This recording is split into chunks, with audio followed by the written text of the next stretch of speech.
नमस्कार दोस्तों, आज के इस सेशन में हम चर्चा करेंगे इलेक्ट्रॉन उत्सर्जन की विधियां तथा प्रकाश विद्युत प्रभाव के नियमों को लेकर। तो फर्स्ट ऑफ ऑल हम चर्चा करेंगे इलेक्ट्रॉन उत्सर्जन की विधियों को लेकर कि किसी धातु की सतह से इलेक्ट्रॉनों को उत्सर्जन करवाने की कौन कौन सी विधियां हैं। तो इसमें सबसे पहला हम पढ़ेंगे तापायनिक उत्सर्जन, थर्मल इमिशन, तापायनिक उत्सर्जन। तो देखिए तापायनिक उत्सर्जन क्या होता है, नाम से ही पता चल रहा है। तापायनिक मतलब जब किसी धातु की सतह को टेम्परेचर दिया जाता है, जब किसी धातु की सतह को ताप दिया जाता है तो धातु की सतह से इलेक्ट्रॉन उत्सर्जित होते हैं। तो ये प्रक्रिया तापायनिक उत्सर्जन कहलाती है। जब किसी धातु की सतह को गर्म किया जाता है तो धातु की सतह से इलेक्ट्रॉनों का उत्सर्जन होता है। यह प्रक्रिया तापायनिक उत्सर्जन कहलाती है। दूसरा विधि होती है दोस्तों क्षेत्र उत्सर्जन। क्षेत्र उत्सर्जन, क्षेत्र का मतलब है दोस्तों यहां विद्युत क्षेत्र से, क्षेत्र का मतलब है विद्युत क्षेत्र से कि जब किसी धातु की सतह को या जब किसी धातु की सतह पर प्रबल विद्युत क्षेत्र लगभग 10⁸ वोल्ट पर मीटर, लगभग 10⁸ वोल्ट पर मीटर का विद्युत क्षेत्र आरोपित किया जाता है तो धातु की सतह से इलेक्ट्रॉन उत्सर्जित होते हैं। यह प्रक्रिया क्षेत्र उत्सर्जन कहलाती है। ठीक है। तीसरा जो पॉइंट है वो हमारे पास कहलाता है प्रकाश विद्युत उत्सर्जन। प्रकाश विद्युत उत्सर्जन, प्रकाश विद्युत उत्सर्जन। तो देखिए दोस्तों प्रकाश विद्युत उत्सर्जन क्या होता है, जब किसी धातु की सतह पर एक निश्चित आवर्ती या उससे अधिक आवर्ती का प्रकाश आपतित किया जाता है तो धातु की सतह से इलेक्ट्रॉन उत्सर्जित होते हैं। तो यह प्रक्रिया प्रकाश विद्युत उत्सर्जन कहलाती है। तो दोस्तों धातु की सतह से इलेक्ट्रॉनों के उत्सर्जन की तीन मुख्य विधियां हुई। पहली विधि तापायनिक उत्सर्जन, दूसरी विधि क्षेत्र उत्सर्जन और तीसरी विधि प्रकाश विद्युत उत्सर्जन। तो तापायनिक उत्सर्जन में धातु की सतह को टेम्परेचर दिया जाता है। क्षेत्र उत्सर्जन के अंदर धातु की सतह पर प्रबल विद्युत क्षेत्र आरोपित किया जाता है और प्रकाश विद्युत उत्सर्जन के अंदर जो आपतित जो फोटोन है उसकी आवर्ती दहली आवर्ती से ज्यादा रखी जाती है। तो प्रकाश विद्युत उत्सर्जन किसे कहेंगे कि जब किसी धातु की सतह पर एक निश्चित आवर्ती या उससे अधिक आवर्ती का प्रकाश डाला जाता है तो धातु की सतह से इलेक्ट्रॉन उत्सर्जित होते हैं। यह प्रक्रिया प्रकाश विद्युत उत्सर्जन कहलाती है। अब हम बात करेंगे दोस्तों प्रकाश विद्युत प्रभाव के नियमों को लेकर। तो प्रकाश विद्युत प्रभाव के नियमों में सबसे पहले हम इसको एक डायग्राम से समझने की कोशिश करते हैं। ये मैंने एक प्लेट बनाई और ये प्लेट इस तरीके से, इसको मैंने कनेक्ट किया एक बैटरी से। देखिए ये है कैथोड और ये है एनोड, ये माइनस और ये बैटरी का प्लस। ठीक है। तो सबसे पहले हम बात करेंगे, हमने पढ़ा कि जो प्रकाश विद्युत प्रभाव है यह प्रकाश की कणीय प्रकृति का समर्थन करता है। अर्थात प्रकाश को जब कण मानते हैं तो ही प्रकाश विद्युत प्रभाव की व्याख्या संभव हो पाती है। और जब प्रकाश का जो कण है उसको हम कहते हैं दोस्तों फोटोन। प्रकाश का जो कण है उसको हम क्या कहते हैं, फोटोन। याद रखिए फोटोन के कुछ गुणधर्म भी होते हैं कि जो प्रकाश ऊर्जा के जो छोटे छोटे पैकेट होते हैं, ठीक है, जिन्हें हम क्या कहते हैं, क्वांटा या फोटोन। फोटोन का विराम द्रव्यमान शून्य होता है, फोटोन पर कोई आवेश नहीं होता है, अर्थात फोटोन विद्युत का उदासीन होता है। और फोटोन की ऊर्जा होती है E = h, जहां न्यू हमारे पास होती है आवर्ती और h होता है प्लांक नियतांक। तो देखिए एक टर्म होती है दोस्तों तीव्रता। तो तीव्रता का बेसिकली मतलब होता क्या है, तीव्रता का मतलब होता है किसी सतह पर एक सेकंड में कितने फोटोन आकर गिर रहे हैं। किसी धातु की सतह पर एक सेकंड में कितने फोटोन आकर गिर रहे हैं। जैसे ये हमारे पास कोई सरफेस है, इसके ऊपर पहले सेकंड में 10 फोटोन आकर गिरे और दूसरे सेकंड में इसके ऊपर फोटोन आकर गिरते हैं 20। तो तीव्रता कहां ज्यादा होगी, तो तीव्रता दूसरी बार में ज्यादा होगी। तीव्रता का सीधा सीधा मतलब है किसी धातु की सतह पर कितने फोटोन आकर गिर रहे हैं। तो देखिए ये हमारे पास कैथोड था दोस्तों, ये हमारे पास था कैथोड, इसके ऊपर फोटोन आकर गिरा कुछ इस तरीके से, फोटोन आकर गिर रहा है इसके ऊपर, ठीक है। अब देखिए फोटोन आकर गिरा तो धातु की सतह से क्या निकलेंगे, इलेक्ट्रॉन निकलेंगे। इस धातु की सतह से क्या निकलेंगे, इलेक्ट्रॉन। जितने ज्यादा फोटोन आकर गिरेंगे इस धातु की सतह से उतने ही इलेक्ट्रॉन निकलेंगे। याद रखें दोस्तों, एक फोटोन की क्रिया एक इलेक्ट्रॉन से होती है। ऐसा नहीं कि 5 फोटोन मिलकर यहां से एक इलेक्ट्रॉन निकाल रहे हैं, नहीं, ऐसा नहीं होता है। एक फोटोन एक इलेक्ट्रॉन से क्रिया करता है, अर्थात यदि एक फोटोन निकालेगा तो एक इलेक्ट्रॉन निकालेगा। और यह भी कोई जरूरी नहीं कि एक इलेक्ट्रॉन निकालें, नहीं भी निकल सकता। कब नहीं निकलेगा वो हम आगे चर्चा करेंगे। मतलब फोटोन जो है वो एक ही इलेक्ट्रॉन को निकालने के लिए जिम्मेदार होता है। एक फोटोन निकालेगा तो एक इलेक्ट्रॉन निकालेगा, ऐसा नहीं कि एक फोटोन 10 इलेक्ट्रॉन निकाल दिया, नहीं, ऐसा कभी नहीं होगा। तो देखिए पहला पॉइंट क्या हुआ, यदि मैं आपतित फोटोनों की संख्या बढ़ाता हूं तो धातु की सतह से उत्सर्जित इलेक्ट्रॉनों की संख्या बढ़ती है, और धातु की सतह से उत्सर्जित इलेक्ट्रॉनों की संख्या बढ़ रही है। इसका मतलब यह हुआ कि प्रकाश विद्युत धारा का मान बढ़ रहा है। आपतित फोटोनों की संख्या बढ़ रही है, इसका सीधा मतलब यह हुआ कि परिपथ में प्रकाश विद्युत धारा का मान बढ़ रहा है। आपतित फोटोनों की संख्या बढ़ी तो धातु की सतह से उत्सर्जित इलेक्ट्रॉनों की संख्या बढ़ी, और जब उत्सर्जित इलेक्ट्रॉनों की संख्या बढ़ी तो इसका मतलब प्रकाश विद्युत धारा का मान बढ़ा। और आपतित फोटोनों की संख्या बढ़ने का मतलब है दोस्तों आपतित प्रकाश की तीव्रता का बढ़ना। आपतित फोटोनों की संख्या ही तीव्रता को परिभाषित करती है। तो मैं यह कह सकता हूं कि आपतित मतलब किसी परिपथ में प्रकाश विद्युत धारा का जो मान है वो आपतित फोटोनों की तीव्रता पर डिपेंड करता है, आपतित फोटोनों की तीव्रता पर डिपेंड करता है। तो प्रकाश विद्युत प्रभाव का पहला नियम तो आपको यही ध्यान रखना है। पहला नियम क्या है कि जो प्रकाश विद्युत धारा है, प्रकाश विद्युत धारा ये डिपेंड करती है आपतित फोटोनों की संख्या पर। आपतित फोटोनों की संख्या कह दो या आपतित फोटोन की तीव्रता कह दो, एक ही बात है।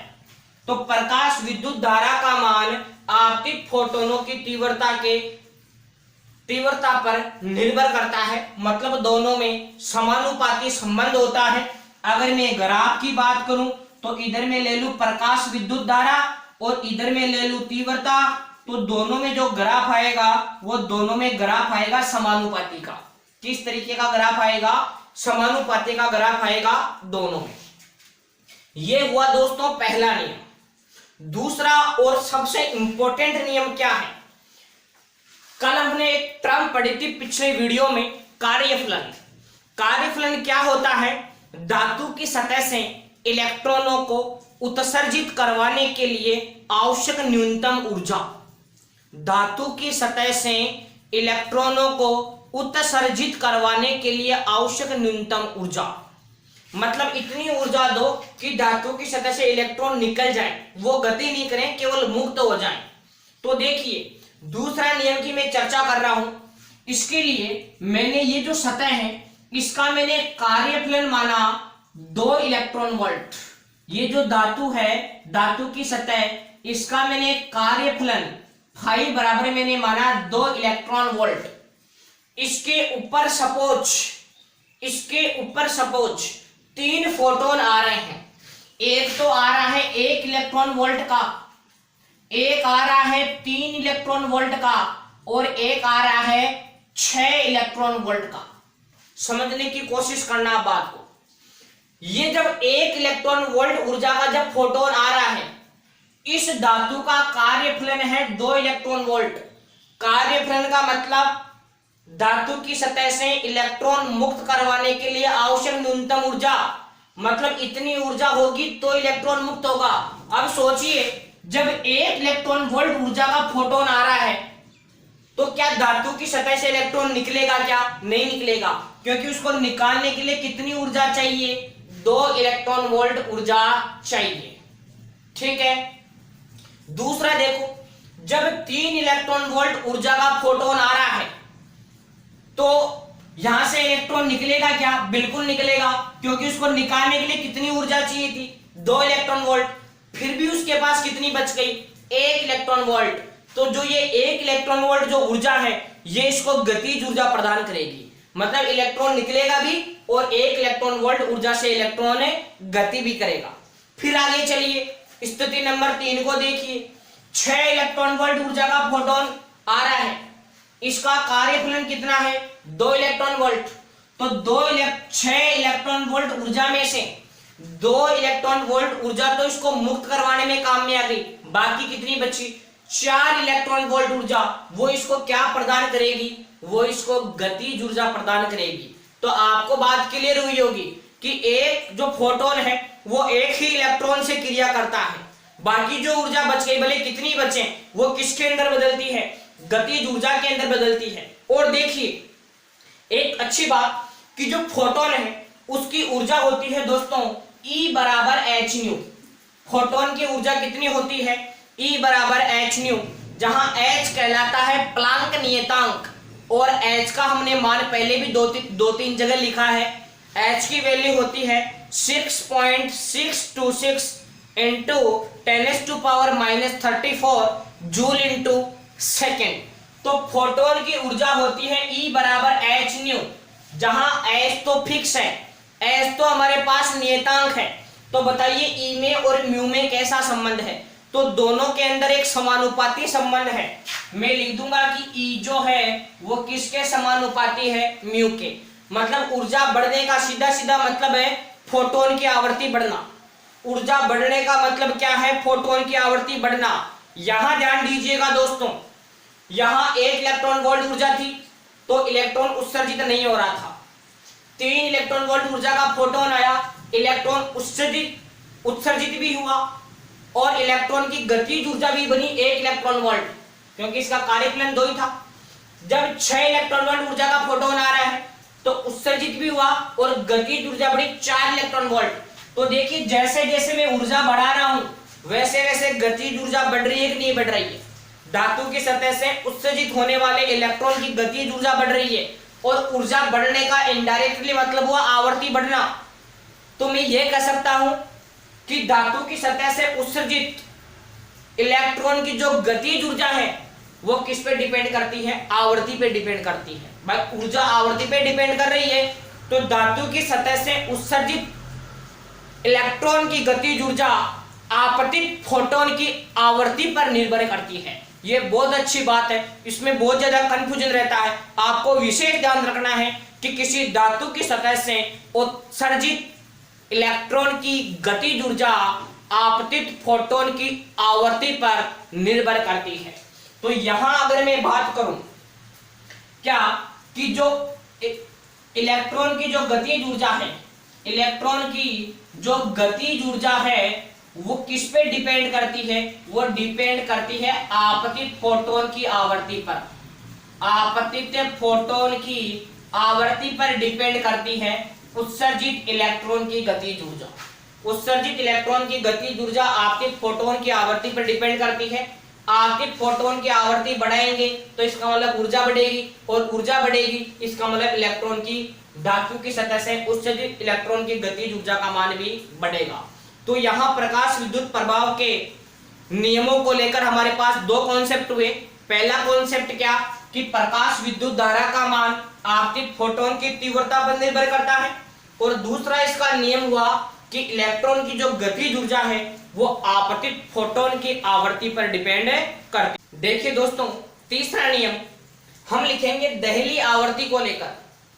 दहली आवर्ती देखिए, जब इस धातु का कार्यफलन था 2 इलेक्ट्रॉन वोल्ट और जब 1 इलेक्ट्रॉन वोल्ट ऊर्जा का फोटोन आ रहा है तो क्या धातु की सतह से इलेक्ट्रॉन निकलेगा? क्या नहीं निकलेगा, क्योंकि उसको निकलने के लिए ऑलरेडी 2 इलेक्ट्रॉन वोल्ट ऊर्जा चाहिए। अब देखो ऊर्जा कम है, इसका मतलब क्या है? आवर्ती कम है। ऊर्जा कम है इसका मतलब ऊर्जा कम है, ई कम है, ऊर्जा कम है इसका मतलब क्या है? आवर्ती कम है। तो आपको एक उतनी आवर्ती तो चाहिए, उतनी ऊर्जा तो चाहिए कि धातु की सतह से इलेक्ट्रॉन निकल सके। तो तीसरा इसका ये भी नियम है कि यदि आपतित फोटोन की आवर्ती दहली आवृत्ति से कम होती है तो धातु की सतह से इलेक्ट्रॉनों का उत्सर्जन नहीं होता है।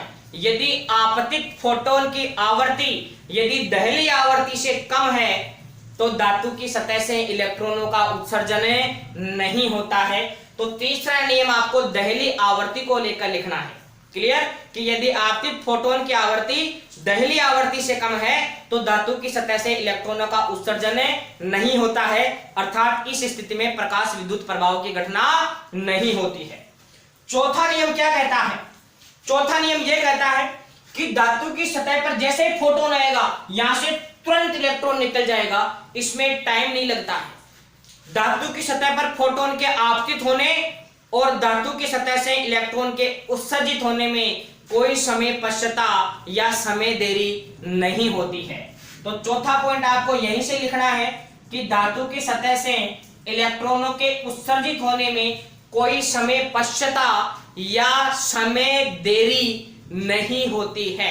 जैसे ही पर्याप्त ऊर्जा का फोटोन धातु की सतह पर आपतित होगा वहां से तुरंत इलेक्ट्रॉन निकल जाएगा, इसमें कोई टाइम नहीं लगता है। तो चौथा पॉइंट आपको यहीं से लिखना है कि धातु की सतह पर फोटोन के आपतित होने और धातु की सतह से इलेक्ट्रॉन के उत्सर्जित होने में कोई समय पश्चता या समय देरी नहीं होती है। पाव का पांचवा नियम क्या है? देखिए, जैसे ये हमारे पास कैथोड है, इसको जोड़ रखा है मैंने नेगेटिव से और एनोड को मैंने जोड़ रखा है पॉजिटिव से। अब जब यहाँ के ऊपर यहां से जब इसके ऊपर है फोटोन आ रहा है और फोटोन आने पर जो इलेक्ट्रॉन निकल रहा है, इन इलेक्ट्रॉनों को ये बैटरी की ऋणात्मक प्लेट आकर्षित करेगी या प्रतिकर्षित करेगी? भाई इलेक्ट्रॉन भी ऋणात्मक कण है, ऋणावेशित कण है और ये बैटरी की नेगेटिव प्लेट से जुड़ा हुआ है। तो बैटरी की जो ऋणात्मक प्लेट है ये इलेक्ट्रॉनों को कैथोड से और ज्यादा कहां भेजेगी? एनोड की ओर भेजेगी और इलेक्ट्रॉन जो है सर्किट में ट्रेवल करेगा। तो देखिए, कैथोड को बैटरी के ऋणात्मक टर्मिनल से और एनोड को बैटरी के धनात्मक टर्मिनल से जोड़ दिया जाए और इस स्थिति में बैटरी का अगर वोल्टेज बढ़ाया जाए तो कैथोड से एनोड की ओर आने वाले इलेक्ट्रॉनों की संख्या में वृद्धि होगी, जिससे परिपथ में प्रकाश विद्युत धारा का मान बढ़ेगा। ध्यान दीजिएगा, अभी सपोज 5 वोल्ट की बैटरी है, 5 वोल्ट की बैटरी है, सपोज 10 इलेक्ट्रॉन इधर से इधर आए, फिर मैं इस बैटरी का वोल्टेज 5 की जगह 10 कर देता हूं तो हो सकता है 20 या 25 इलेक्ट्रॉन कैथोड से कहां गए? एनोड की ओर। भाई मैं बैटरी का वोल्टेज बढ़ा रहा हूं, इसका मतलब इसका ये जो नेगेटिव टर्मिनल है ये कैथोड ज्यादा से ज्यादा धक्का मारेगा एनोड की ओर, तो ज्यादा से ज्यादा इलेक्ट्रॉन कैथोड से एनोड की ओर जाएंगे तो प्रकाश विद्युत धारा का मान बढ़ेगा। तो जो पांचवा पॉइंट आप क्या लिखेंगे कि कैथोड को ऋणात्मक विभव पर, कैथोड को ऋणात्मक विभव पर तथा एनोड को धनात्मक विभव पर रखकर यदि बैटरी का वोल्टेज बढ़ाया जाए तो कैथोड से एनोड की ओर जाने वाले इलेक्ट्रॉनों की संख्या में वृद्धि होती है, अर्थात प्रकाश विद्युत धारा का मान बढ़ता है। ठीक है, तो मैं शॉर्ट में क्या लिख दूंगा, मैंने कैथोड का रखा दोस्तों नेगेटिव पे, मैंने एनोड को रखा पॉजिटिव पे। ऐसा करते हुए अगर मैं वोल्टेज अगर बढ़ाता हूं तो परिपथ में प्रकाश विद्युत धारा आई का मान भी बढ़ता है। कैथोड को नेगेटिव पे और एनोड को पॉजिटिव पे रखकर अगर मैं बैटरी का वोल्टेज बढ़ाता हूं तो परिपथ में प्रकाश विद्युत धारा का मान भी बढ़ता है। छठा और सबसे अच्छा, देखिए दोस्तों, नियम नंबर 6, मैं क्या करता हूं, अब की बार इस कैथोड को कर देता हूं पॉजिटिव, इस कैथोड को कर देता हूं पॉजिटिव और इसको इधर में कर देता हूं नेगेटिव, ये प्लस और ये माइनस। अब ध्यान दें, यहां से इलेक्ट्रॉन निकलेगा तो बैटरी की जो धनात्मक प्लेट है ये इलेक्ट्रॉन को अपनी ओर आकर्षित कर लेगी, अर्थात इलेक्ट्रॉन कैथोड से एनोड की ओर जा ही नहीं पाएगा। और जब इलेक्ट्रॉन कैथोड से एनोड की ओर नहीं जा पाएगा तो पूरे परिपथ में इलेक्ट्रॉन नहीं बह पाएंगे, मतलब एक तरीके का शॉर्ट सर्किट हो जाएगा। सपोज 10 इलेक्ट्रॉन थे, जब मैं इसको प्लस में करता हूं तो 10 में से सपोज इधर पहुंच गए हमारे पास 8 इलेक्ट्रॉन पहुंच गए, सपोज 10 में से कितने पहुंच गए? 8।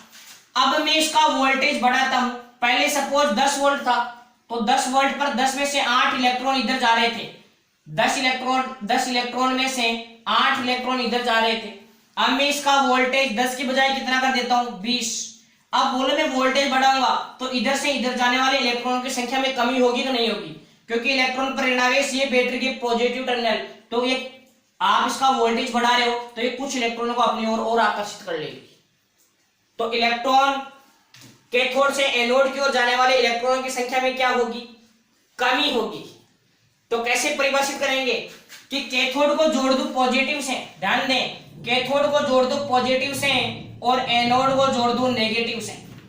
कैथोड को जोड़ दूं मैं पॉजिटिव से और एनोड को जोड़ दूं नेगेटिव से, और अगर इस स्थिति में अगर मैं वोल्टेज बढ़ाता हूं तो प्रकाश विद्युत धारा I का मान घटता है।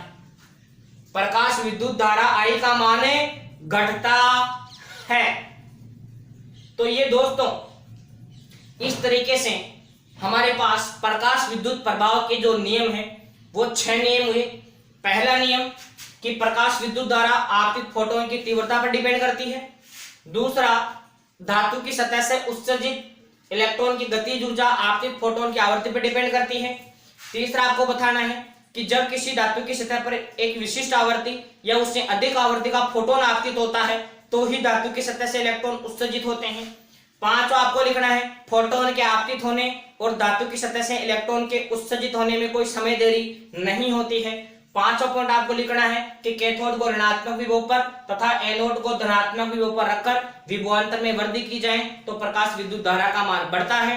और छठा आपको नियम लिखना है कि कैथोड को धनात्मक विभव पर और एनोड को ऋणात्मक विभव पर रखकर यदि विभवांतर बढ़ाया जाए तो प्रकाश विद्युत धारा का मान घटता है। तो इस प्रकार दोस्तों प्रकाश विद्युत प्रभाव के जो है वो 6 नियम होते हैं। आप इन नियमों की अच्छे से स्टडी करें। ये जो मैंने डायग्राम बनाया है ये मैंने आपको समझाने के हिसाब से बनाया है। बाकी जो ओरिजिनल जो डायग्राम है वो आपकी बुक में दे रखा है और मैं डायग्राम वो वीडियो के अंदर उसको मैं अलग से ऐड कर दूंगा, ठीक है। तो आपको ये डायग्राम नहीं बनाना है, इसके अंदर आपको डायग्राम भी बनाना है। वीडियो के अंदर जो डायग्राम मैं लगा रहा हूं वो आपको डायग्राम बनाना है इसका। तो उम्मीद है आपको प्रकाश विद्युत प्रभाव के जो नियम है वो अच्छे से क्लियर हुए होंगे। वीडियो को ज्यादा से ज्यादा शेयर कीजिएगा।